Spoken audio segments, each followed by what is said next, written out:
بسم اللہ الرحمن الرحیم۔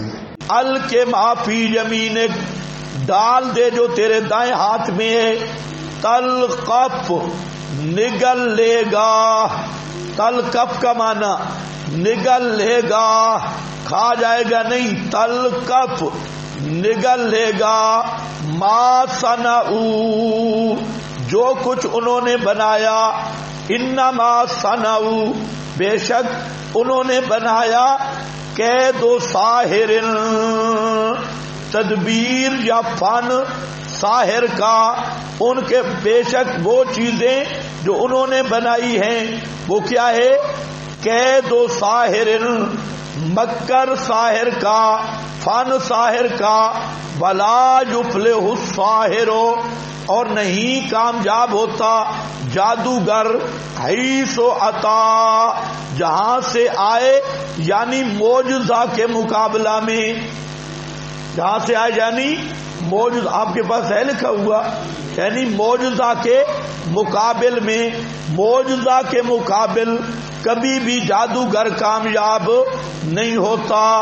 اب یہاں دو باتیں سمجھنی ہیں، ایک یہ کہ تلقف ما صنعوا، تلقف نگل گیا، ما صنعوا جو کچھ انہوں نے تیار کیا تھا۔ اس صنعوا میں نقطہ ہے کہ جادو جو ہے یہ تحت الاسباب ہے، فوق الاسباب نہیں۔ بعض حضرات نے کہا کہ سحر اور جادو میں فوق الاسباب وہ تاثیر ہوتی ہے، لیکن یاد رکھو یہ تحت الاسباب ہے، اور یہ ہوتا ہے جنات شیاطین وغیرہ کی معاملت اور ان سے استعانت پر موقوف ہے جو اسباب خفیہ ہیں۔ اور دوسرا یہ ہے کہ انما صنعوا قید و ساحر، یہ تحقیقیہ ہے ما موصولہ، بعض نے اس کا یہ اور بعض نے وہی معنی جو انما کا پڑھتے ہیں، بنایا انہوں نے قید و ساحر۔ بعض بزرگ جہاں یہ تعبیر کر دیتے ہیں اور جی صنعوا قید و ساحر، اس سے پتہ چلتا ہے کہ جادو کا اثر ہی کوئی نہیں ہے، جادو کی حقیقت ہی کوئی نہیں۔ لیکن جہاں یہ دھوکہ دیا جاتا ہے، اس لیے ذرا ذہن میں بات رکھ لو، جادو کی حقیقت نہیں، اس بات کو سمجھنا چاہیے۔ جادو کی حقیقت نہیں کیا مطلب ہے؟ علماء کے دو قول ہیں، ایک قول یہ ہے کہ جادو سے چیز کی حقیقت بدل جاتی ہے، جادو کے زور پہ انسان گدھا بن جاتا ہے، جادو کے زور سے یہ میز بھینس بن جائے گی، میز کی حقیقت بھینس میں بدل جائے گی، انسان کی حقیقت گدھے میں بدل جائے گی۔ تو اب یہ جو معاملہ یہ ہے حقیقت، اور ایک ہے کہ جادو سے چیز کی حقیقت نہیں بدلتی، بلکہ یہ ہوتا ہے نظروں کا دھوکہ اور ظاہری اثرات ہوتے ہیں، اور ظاہر کے اعتبار سے یہ میز رہے گی لیکن دیکھنے والے کو بھینس نظر آئے گی۔ تو سمجھ گئے یا نہیں؟ یہ نظر بندی، یہ مطلب ہے۔ اس میں دونوں قول علماء کے، بعض علماء کہتے ہیں کہ جادو سے ماہیت اور حقیقت بدل جاتی ہے بِإِذْنِ اللہ، ہوتا وہ بھی اللہ کے اذن سے ہے لیکن چیز کی حقیقت بدلتی ہے۔ اور محققین یہ کہتے ہیں کہ حقیقت نہیں بدلتی بلکہ اس کا ظاہر بدلتا ہے، اور جادو کا جتنے اثرات ہیں وہ ان کا تعلق ماہیت اور حقائق کے بدلنے سے نہیں ہے، بلکہ حقیقت کو دوسرے روپ میں ظاہر کرنے کے ساتھ ان کا تعلق ہے۔ وہ یہ کہتے ہیں، اور یہ بات صحیح قرینے قیاس معلوم ہوتی ہے۔ تو اس سے بعد لوگوں نے یہ سمجھا کہ جادو کی حقیقت ہے ہی کوئی نہ جی، یہ فراڈ ہے اور اس کا اثر ہی کوئی نہیں، خدا کے بندے کچھ عقل بھی ہوتی ہے. مسئلہ کیا چل رہا ہے؟ جادو کی حقیقت نہیں. کیا مطلب؟ کہ جادو کی وجہ سے چیز کی ماہیت اور حقیقت نہیں بدلتی.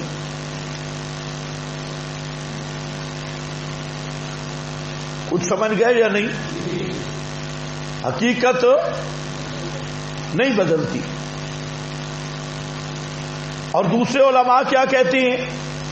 توجہ میری طرف رہے، لاؤڈ سپیکر کی طرف نہیں. دوسرے کیا کہتے ہیں؟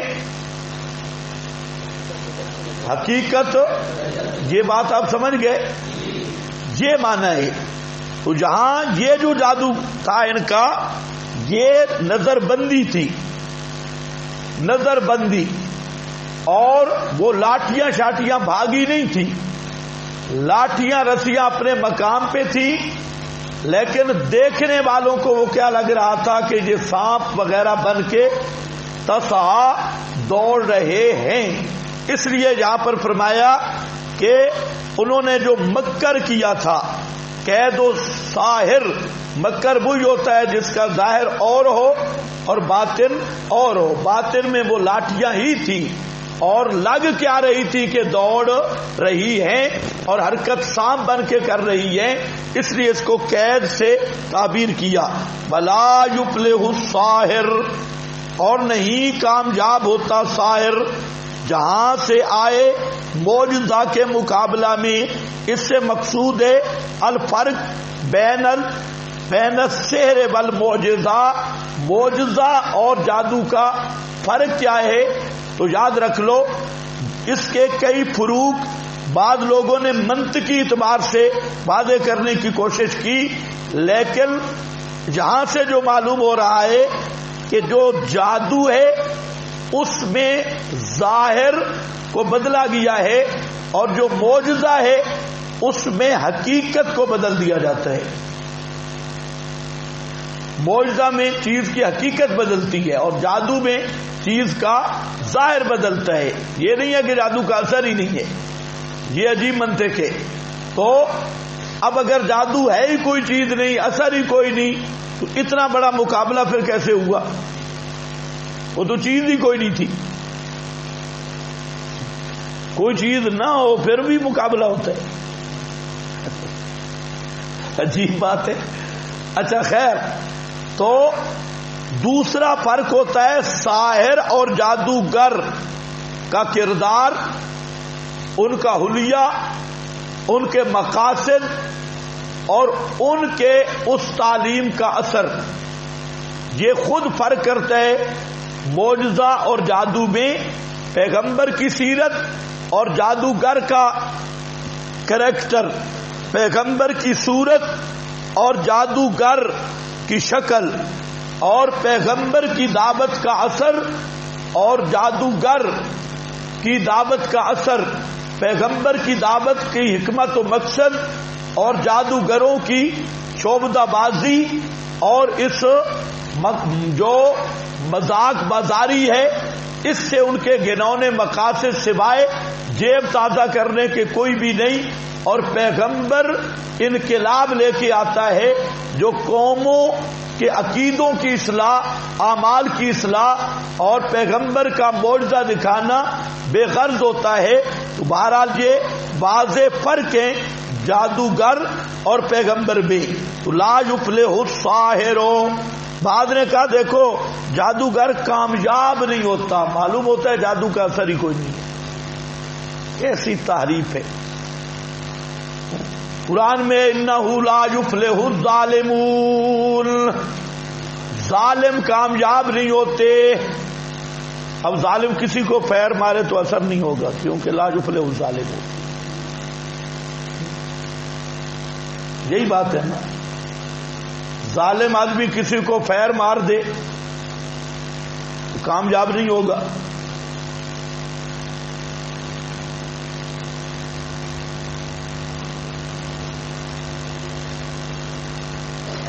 لا یفلح الظالمون جو آ گیا، پھر تو ساری جنگیں فضول ہیں. اتنے ظالم صحابہ کو شہید کر رہے ہیں بدر میں، احد میں، اور جہاد میں لا یفلح الظالمون آیا ہے، ظالم کامیاب نہیں ہوتے، صحابہ شہید پھر نہیں ہوئے، مسلمان شہید نہیں ہوتے نا، بولتے کیوں نہیں؟ کیونکہ لا یفلح الظالمون ہے، اگر مومن شہید ہو جائے پھر تو ظالم کامیاب ہو گیا۔ تو ان لوگوں نے فلاح کا معنی نہیں سمجھا۔ تو خیر یہاں دیکھو لا یفلح الساحر، نہیں کامیاب ہوتا جادوگر، جہاں سے آئے یعنی معجزہ کے مقابل جب حق اور باطل کی ٹکر لگتی ہے، باطل شکست کھاتا ہے، حق غالب ہوتا ہے، یہ ضابطے کا بیان ہے۔ حیث عطا،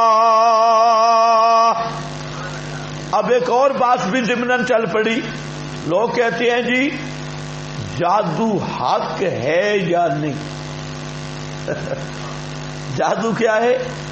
حق ہے یا نہیں؟ پھر کچھ نے کہا جادو حق ہے، دوسروں نے کہا دیکھو جی جادو کو کیا کہہ رہے ہیں؟ حق۔ جادو تو باطل ہے، جادو کو کیا کہہ رہے ہیں؟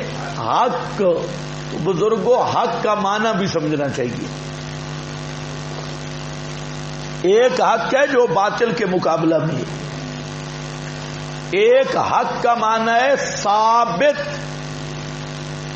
فی نفس الامر، ثابت الثابت فی الخارج، یعنی حق کا معنی کوئی وجود رکھتا ہے یا نہیں۔ یہ تو ظاہر بات ہے، حق ہونے کا یہ مطلب تو کسی مسلمان کے نزدیک بھی نہیں جی جادو حق کے، کیا مطلب؟ باطل کے مقابلے میں جادو باطل ہے، حق نہیں۔ حق کے مقابلہ میں جادو کیا ہے؟ باطل۔ اور حق کا جو دوسرا معنی ہے کہ الثابت فی الخارج، کہ خارج میں اس کا کوئی وجود ہے یا نہیں۔ تو جن علماء کی عبارتوں میں آیا کہ السیر و حق یا العین و حق، ان کا مطلب صرف یہ ہے حق بے معنی ثابت، کہ اس کا وجود نفس الامر اور خارج میں موجود ہے۔ ان کا یہ قطعاً معنی نہیں ہے کہ جادو باطل نہیں، بلکہ کیا ہے؟ حق ہے۔ جادو ہر صورت میں باطل ہے، اور جادو ہر صورت میں قید اور فراڈ ہے، اور جادو ہر صورت میں صرف ظاہر کا نقشہ تبدیل کرنا ہے، اس کا نہ حقیقت بدل سکتی ہے اور نہ ہی جادو گر کے جو اختیار میں ہے۔ یہ سب باذن اللہ اسباب پہ نتائج کا ترتب ہے۔ تو یہ اسی لیے فرمایا گیا لا یفلح الساحر حیث عطا فألقی السحرۃ سجدا، ایمان سحرہ۔ اب جادوگر دیکھ رہے تھے حضرت موسیٰ کو، شروع سے دیکھ رہے تھے، حضرت موسیٰ کی دعوت بھی سن لی تھی، دیکھ بھی رہے تھے۔ یار جی پھر اس میں گڑبڑ ہے جی۔ فَأُلْقِيَ السَّحَرَةُ سُجَّدًا، پس ڈالے گئے جادوگر سجدہ، سجدہ کرنے والے۔ القیا، تو جادوگر حضرت موسیٰ علیہ السلام، چونکہ وہ جادوگر ماہرین فن تھے، اس لیے انہوں نے سمجھ لیا کہ حضرت موسیٰ علیہ السلام کا یہ جو ڈنڈا ہے اور حضرت کا یہ معجزہ یہ جادو کی قسم سے نہیں ہے، تو ماہر فن تھے، وہ فوراً سمجھ گئے۔ اور دوسرا یہ بھی کہ انہوں نے جب دیکھا حضرت موسیٰ علیہ السلام، حضرت ہارون جب ایک دفعہ میدان بھر گیا سانپوں سے، لاٹھیوں سے، تو حضرت موسیٰ بھی پریشان ہو گئے اور حضرت ہارون بھی پریشان ہوئے۔ اور ظاہر بات ہے جب پریشان ہوئے تو چہرے سے یہ پریشانی نمایاں ہوتی ہے۔ تو جادوگر بھی دیکھ رہے تھے کہ یکدم ان کی بجلیاں بجھ گئی اور یہ ان کے چہرے مرجھا گئے۔ اور ادھر جب اللہ نے فرمایا لا تخف انک انت الاعلی، تو حضرت موسیٰ کا چہرہ چمک اٹھا۔ تو پہلے مرجھایا پھر چمکا، تو اس سے بھی جادوگروں نے اندازہ کر لیا کہ حضرت موسیٰ کا معاملہ کسی اور کے ہاتھ میں ہے، اور حضرت جادوگر اس طرح نہیں ہوتے کہ وہ میدان میں گھبرائیں اور پھر یکدم چمک آ جائے. تو یہ بھی ایک لسک تھی جس سے جادوگروں نے اندازہ کر لیا کہ حضرت موسیٰ علیہ السلام خود کچھ نہیں کر رہے، ان کو اوپر سے کوئی آرڈر ہو رہا ہے، اسی لیے مرجھائے بھی ہیں اور پھر چہرہ چمک بھی اٹھائے. فَأُلْقِيَا، بس ڈال دیے گئے. القیا کا یہ کلمہ ان کی مغلوبیت کو ظاہر کر رہا ہے. مغلوب ہو کر گرائے گئے، ان کے بس میں نہیں تھا. حق کی طاقت اور حق کے اثر اور معجزے کی اس قوت نے ان کو گرنے پہ مجبور کر دیا. بعض علماء کہتے ہیں اس وقت شکست اگر کوئی آدمی کھا جاتا تو شکست کا اظہار سجدے کی صورت میں کرتا. بعض نے یہ کہا ہے، اور دوسرے علماء کہتی ہیں نہیں، کہ جادوگر حضرت موسیٰ کی دعوت بھی سن چکے تھے، حضرت موسیٰ کے احوال کا بھی مشاہدہ کر چکے تھے، حضرت موسیٰ کے وہ خرق عادت معجزہ وہ بھی جادوگر دیکھ چکے تھے. تو حضرت موسیٰ علیہ السلام کے صداقت پر جو ہی ایمان لایا، سمجھ گئے کہ یہ اللہ کا نبی ہے، تو فوراً اپنے گناہوں کی تلافی کے لیے اور معذرت کے لیے وہ سجدہ میں گر گئے. فَأُلْقِيَ السَّحَرَةُ سُجَّدًا قَالُوا آمَنَّا بِرَبِّ هَارُونَ وَمُوسَىٰ. دوسرے مقام پہ ہے موسیٰ و ہارون، جہاں ہارون و موسیٰ. معلوم ہوتا ہے کہ وہ کہنے لگے ہم ایمان لائے کس کے ساتھ، کبھی کہتے بے رب ہارون و موسیٰ، کبھی کہتے بے رب موسیٰ و ہارون. ہم ہارون اور موسیٰ کے رب کے ساتھ، موسیٰ ہارون کے رب کے ساتھ. قال، ہیلہ فرعونی. اب فرعون نے دوسرا سیاسی ہتھ کنڈا استعمال کیا. پہلے بھی ایک سیاست کی، یہ مقابلہ بھی فرعون کی سیاسی چال تھی. اب ایک اور سیاسی چال چلی. قال آمنتم لہو، فرمایا وہ قال، اللہ فرماتے ہیں قال آمنتم، کہا فرعون نے تم ایمان لائے اس موسیٰ پر قبل ان آذن لکم، پہلے سے کہ میں اجازت دوں تمہیں، یعنی میری مرضی کے خلاف. اتنا فی الفور ایمان لے آئے، پوچھا بھی نہیں مجھے اور تم ایمان لے آئے. انہو لکبیرکم الذی، بے شک یہ ہے لکبیرکم. لکبیرکم کا معنی لکھا ہے آپ کے پاس، استاذکم.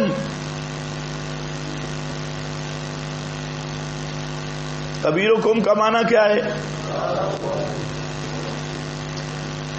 یہ تمہارا استاذ ہے، بڑا ہے.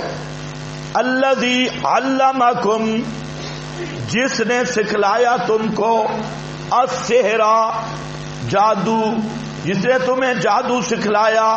فَلَأُقَطِّعَنَّ أَيْدِيَكُمْ. اب دیکھو فرعون کی سیاسی چال، کہتا ہے یہ تمہارا استاد ہے، تم اس کے شاگرد ہو اور تم نے آپس میں ملی بھگت کی ہے، مجھے بے عزت کرنے کے لیے تم نے ڈرامہ رچا ہے. اور جس طرح کہتے ہیں ٹیمیں رل مل گئی ہیں، یہ ساری ٹیم رل مل گئی اور انہوں نے بہانہ بنا دیا صرف مجھے خراب کرنے کے لیے. فَلَأُقَطِّعَنَّ أَيْدِيَكُمْ، بس ضرور بے ضرور کاٹ دوں گا تمہارے ہاتھوں کو. وَأَرْجُلَكُمْ، اور تمہارے پاؤں کو. من خلاف، خلاف سے دایاں ہاتھ بایاں پاؤں، اس طرح مختلف یعنی خلاف مخالف اطراف سے.